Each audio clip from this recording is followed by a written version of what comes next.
Bonjour, au cours de cette vidéo, nous allons découvrir ensemble l'histoire des ordinateurs et comment ils ont été développés au fil des époques. La première question qui peut se poser avant de se lancer dans l'histoire des ordinateurs est la suivante. Pourquoi nos aînés ont inventé l'ordinateur? À l'origine, l'objectif de cette invention était de toujours améliorer la précision du calcul et d'économiser le temps d'exécution de ce calcul. Actuellement, l'ordinateur nous permet aussi une grande facilitation des tâches du quotidien. Figurez-vous que le premier ordinateur représentait une simple machine à calculer. Il était sous forme de boulier en bois, que l'on appelle aussi abaque, et a été créé en l'an 3000 avant Jésus-Christ. Il était évidemment très basique, c'est pour cela que les scientifiques l'ont amélioré au fil des années. Par exemple, la première génération des ordinateurs a vu le jour entre 1940 et 1950. Un des ordinateurs les plus connus dans cette génération était le ENIAC, pour Electronic Numerical Integrator and Computer, qui pesait 27 tonnes et qui fonctionnait avec des tubes cathodiques et donc qui n'était pas binaire. Ensuite, entre 1953 et 1955, l'arrivée du transistor a permis de remplacer les tubes cathodiques et a profondément révolutionné l'électronique. Les ordinateurs de cette deuxième génération sont devenus moins volumineux et moins gourmands en électricité tout en dissipant moins de chaleur. Dans les années 1960, les circuits électroniques ont accéléré la miniaturisation des ordinateurs et par conséquent, la troisième génération des ordinateurs appelés mini-ordinateurs a vu le jour. L'IBM System 360 en représente un exemple. À travers cette accélération et l'engouement suscité par la miniaturisation, les scientifiques de l'université de Berkeley ont inventé la première interface graphique avec souris en 1968.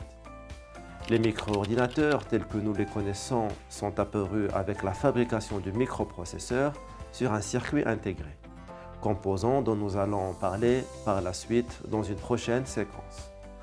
En 1972, le premier micro-ordinateur, Micral-N, avec un processeur Intel 8008, était né. Et en 1973, le centre de recherche Xerox PARC s'est basé sur toutes ces avancées scientifiques et techniques pour fabriquer le premier micro-ordinateur avec clavier, moniteur et souris appelé Xerox Alto.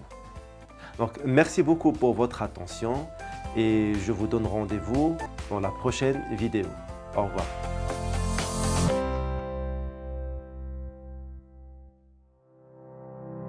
Bonjour et bienvenue dans cette vidéo dans laquelle nous allons découvrir et comprendre l'architecture des ordinateurs. Nous pouvons commencer par la carte mère. Pourquoi me diriez-vous? Tout simplement parce que c'est le composant central d'un ordinateur. En effet, elle permet de connecter tous les autres composants entre eux. Il faut noter que les cartes mères ne sont pas universelles, c'est-à-dire elles ne fonctionnent qu'avec les microprocesseurs qui leur sont compatibles. J'ai dit microprocesseur, mais qu'est-ce qu'un microprocesseur? Vous pouvez le considérer comme le cerveau de l'ordinateur. Il permet d'exécuter les instructions dans un ordinateur. Sa vitesse est déterminée par sa fréquence en Hertz. Un autre composant important de votre ordinateur est la mémoire vive, ou la RAM, pour Random Access Memory. Ce composant permet de stocker les fichiers ou instructions courantes de votre session. Ainsi, un ordinateur ayant une capacité de RAM importante, par exemple supérieure à 4 Go, sera plus fluide et bloquera moins. Notons que la mémoire RAM permet de sauvegarder les informations uniquement si la machine est en marche. Lorsqu'elle sera éteinte, toutes les informations de la RAM seront supprimées. À part la mémoire vive ou la RAM, l'ordinateur possède une mémoire morte, qu'on appelle également ROM, pour Read Only Memory.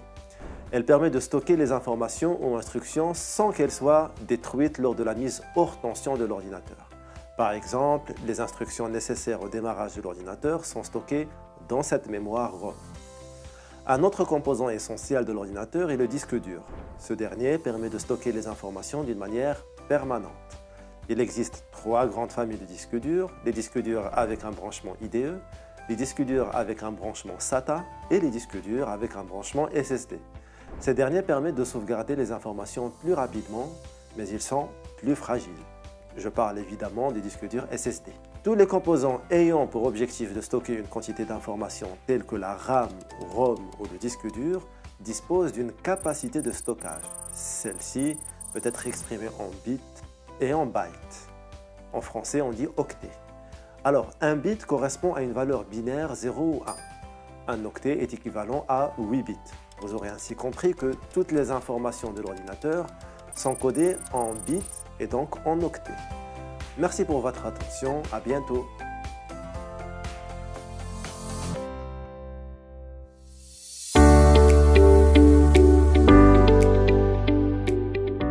Bonjour, cette vidéo est associée à la séquence numéro 3. Je présenterai la troisième section dédiée aux périphériques d'entrée et de sortie. Le schéma suivant présente le schéma fonctionnel d'un ordinateur. Nous pouvons remarquer que les différents périphériques sont liés à l'unité centrale de l'ordinateur.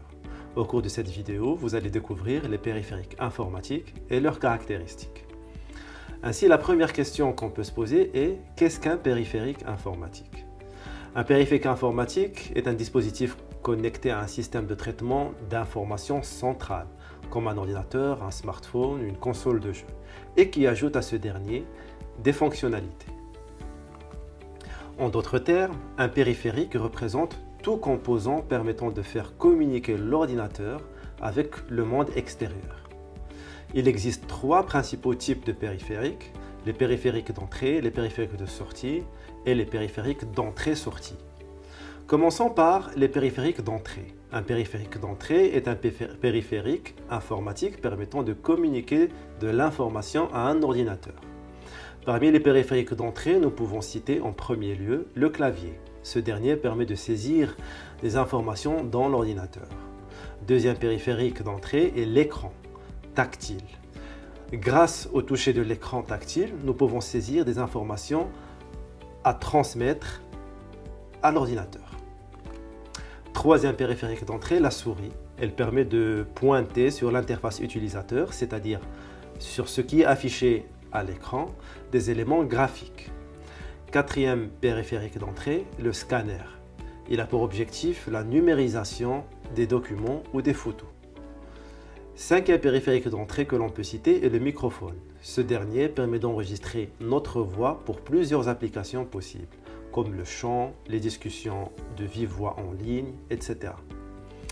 Le sixième périphérique d'entrée est la webcam. Elle permet de capturer les images et les communiquer à l'ordinateur en temps réel. Elle est utilisée pour effectuer des visioconférences ou des discussions en ligne. Septième périphérique d'entrée, la manette de jeu. Ce dispositif permet de transmettre à l'ordinateur les actions effectuées par l'utilisateur lorsqu'il joue un jeu vidéo. Huitième périphérique d'entrée, c'est le lecteur CD-DVD. Il permet de lire les informations à partir d'un support de stockage nommé CD-ROM ou DVD-ROM. Le deuxième type de périphérique s'inscrit dans les périphériques de sortie. Un périphérique de sortie est un périphérique informatique permettant de transmettre les informations de l'ordinateur vers les utilisateurs. C'est-à-dire, il récupère l'information à partir de l'unité centrale de l'ordinateur et nous la transmet à nous. Nous pouvons citer par exemple l'écran ou le moniteur qui permet de nous afficher de l'information provenant de l'ordinateur. Les haut-parleurs également, qui sont des dispositifs essentiels pour écouter les sons provenant de l'ordinateur. L'imprimante est également considérée comme un périphérique de sortie car elle permet de reproduire des textes ou des images sur du papier. En d'autres termes, elle a la particularité de transformer la sortie en une sortie imprimée. Un autre périphérique de sortie que vous trouvez dans vos amphis est le vidéoprojecteur. Ce dernier remplace généralement l'écran en projetant les informations provenant de l'ordinateur sur un mur ou un support blanc. Le troisième type de périphérique informatique est associé aux périphériques d'entrée-sortie. Ce sont des périphériques particuliers car ils se caractérisent par leur double fonctionnalité. Introduction de l'information dans l'ordinateur, mais aussi faire ressortir l'information de l'ordinateur. Un des exemples les plus importants est le routeur. Il permet d'acheminer les informations du réseau Internet vers l'ordinateur et vice-versa. Le lecteur et graveur CD-DVD est aussi un dispositif d'entrée-sortie car il permet de lire le contenu d'un CD ou DVD, mais aussi d'écrire dessus. Finalement, la clé USB, considérée aussi comme un support de stockage, représente bien un dispositif d'entrée-sortie du fait de sa capacité à transmettre des informations vers l'ordinateur, mais également à en récupérer. Pour récapituler, nous avons découvert les types des périphériques informatiques ainsi que les dispositifs associés. Je vous remercie pour votre attention et vous donne rendez-vous pour la prochaine section de cette séquence.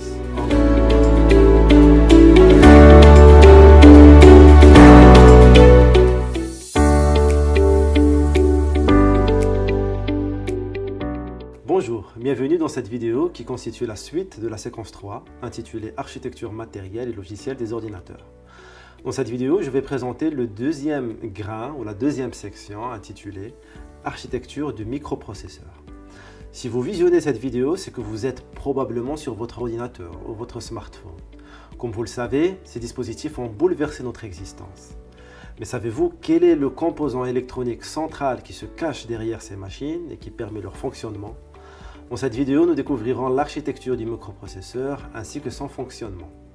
Nous avons vu dans une séquence précédente qu'en 1945 fut créé le premier ordinateur entièrement électronique du nom d'ENIAC, fonctionnant avec des tubes à vide.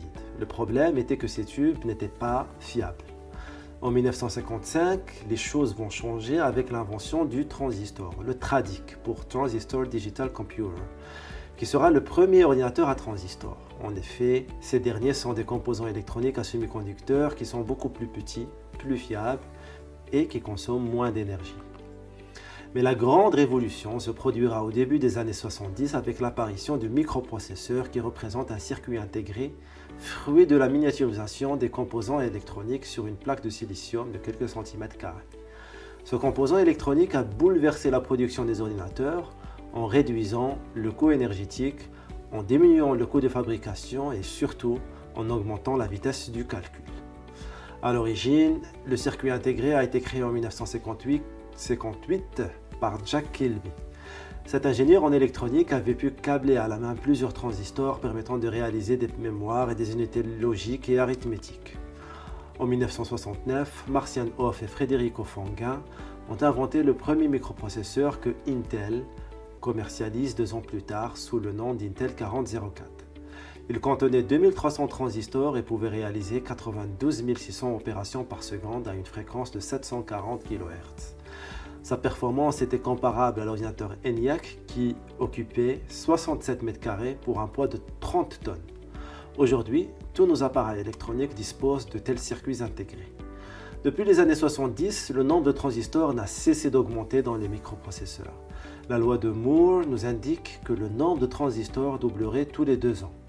Par exemple, en 1970, le microprocesseur Intel 4004 comprenait 2300 transistors, alors que le plus récent microprocesseur d'Intel, le i9-11900K, comprend 17 milliards de transistors. En effet, nous avons tellement miniaturisé les transistors que leur finesse de gravure est passée en dessous des 10 nanomètres et qu'elle s'approche de nos jours de la taille des atomes.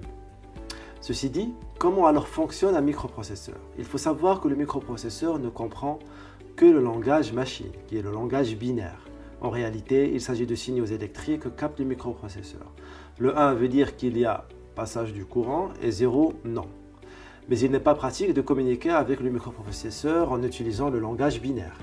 Pour remédier à ce problème, les scientifiques ont traduit le langage binaire en créant la table ASCII.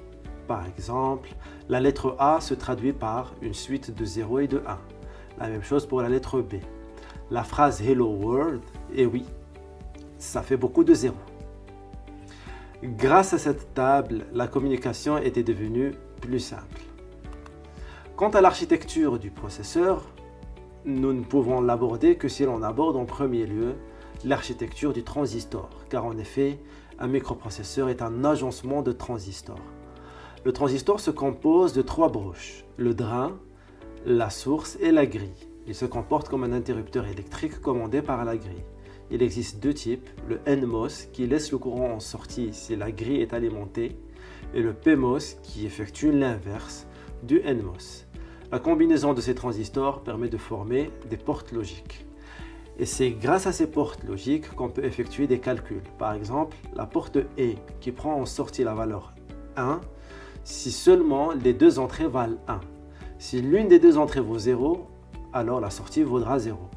Quant à la porte OU, qui est légèrement différente de la porte E, elle prend la valeur 1 si l'une des entrées vaut 1. il existe bien sûr d'autres portes. La combinaison de ces portes forme l'architecture du microprocesseur. Nous sommes arrivés à la fin de la première partie de cette section. Je vous donne rendez-vous pour la deuxième partie dans laquelle on découvrira comment le microprocesseur exécute ses instructions. Merci et à bientôt.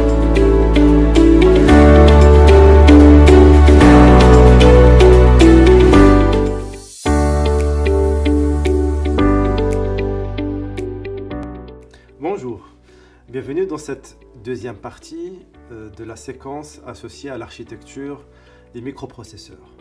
Donc nous nous sommes arrêtés avant la présentation des étapes nécessaires pour l'exécution des instructions par un microprocesseur.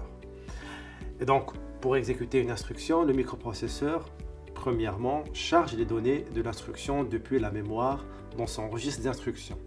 Le registre d'instruction contient l'adresse de l'instruction à exécuter ainsi que les opérands nécessaires à son exécution. Deuxièmement, le microprocesseur décode l'instruction en utilisant les circuits de décodage qui interprètent les bits de l'instruction et déterminent l'opération à effectuer. Troisièmement, le microprocesseur exécute l'instruction en effectuant l'opération spécifiée sur les données. Les résultats de l'opération peuvent être stockés dans des registres ou renvoyés à la mémoire. Finalement, le microprocesseur peut ensuite passer à l'instruction suivante dans la séquence d'instructions à exécuter. Détaillons maintenant le rôle des composants principaux du microprocesseur. Les registres sont des zones de mémoire rapide où sont stockées temporairement les instructions afin qu'elles soient exécutées. Nous avons également la mémoire cache, qui est une mémoire rapide qui réduit les délais d'attente des informations stockées en mémoire vive. Et l'unité d'instruction, qui lie les données qui arrivent et les achemine vers l'unité de contrôle. Cette unité de contrôle comprend le séquenceur qui synchronise l'exécution des instructions au rythme de l'horloge, du compteur ordinal et du registre d'instructions qui contient toutes les instructions. Ensuite, l'unité de calcul accomplit les tâches reçues par l'unité d'instruction. L'unité de calcul comprend la UAL pour unité arithmétique et logique qui assure les calculs basiques de l'arithmétique ainsi que les opérations logiques. Le FPU pour Floating Point Unit effectue les opérations complexes à virgule que l'UAL ne peut opérer. C'est pour cela qu'il nécessite généralement une unité matérielle spécialisée.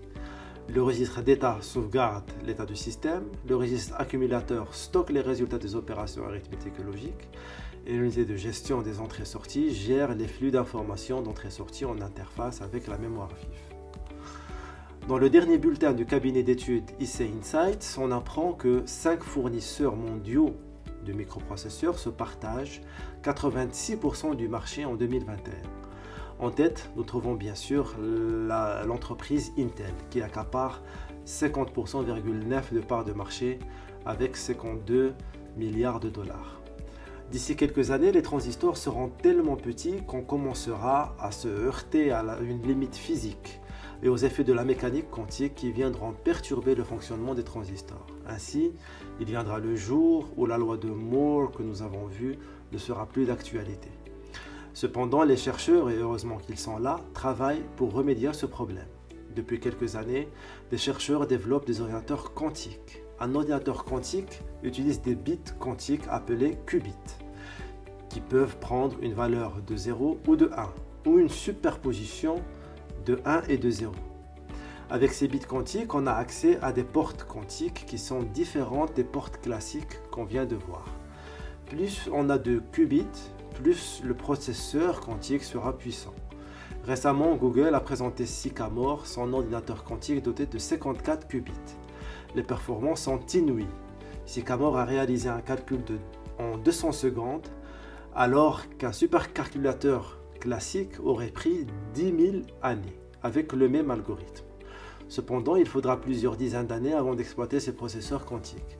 Le problème est que Sycamore fait beaucoup d'erreurs à cause de l'aspect instable des qubits et il ne peut exécuter qu'un seul algorithme à la fois. Autant dire qu'il reste beaucoup à faire dans le domaine des ordinateurs quantiques.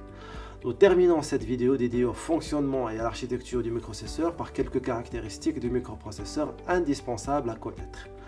L'horloge d'un microprocesseur, appelée également fréquence, est la vitesse à laquelle le microprocesseur d'un ordinateur effectue ses opérations. Elle est mesurée en Hertz et indique le nombre de cycles d'horloge qu'un processeur peut effectuer en une seconde. Le cycle d'horloge, c'est un signal électrique régulier qui permet de coordonner les différentes opérations du microprocesseur et de synchroniser ses différentes parties.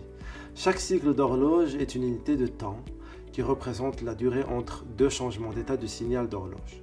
Pendant chaque cycle d'horloge, le processeur exécute une série d'opérations internes telles que la récupération des instructions depuis la mémoire, le traitement des données, la mise à jour des registres, etc. Nous avons également les microprocesseurs à plusieurs cœurs. Un microprocesseur à plusieurs cœurs est un type de microprocesseur qui effectue plusieurs unités de traitement indépendantes, appelées cœurs, sur une seule puce. Chaque cœur fonctionne comme un microprocesseur autonome capable d'exécuter des instructions indépendamment des autres cœurs.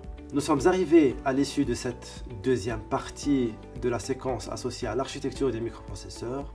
Je vous remercie pour votre attention et vous donne rendez-vous pour la prochaine section de la séquence numéro 3. À très bientôt.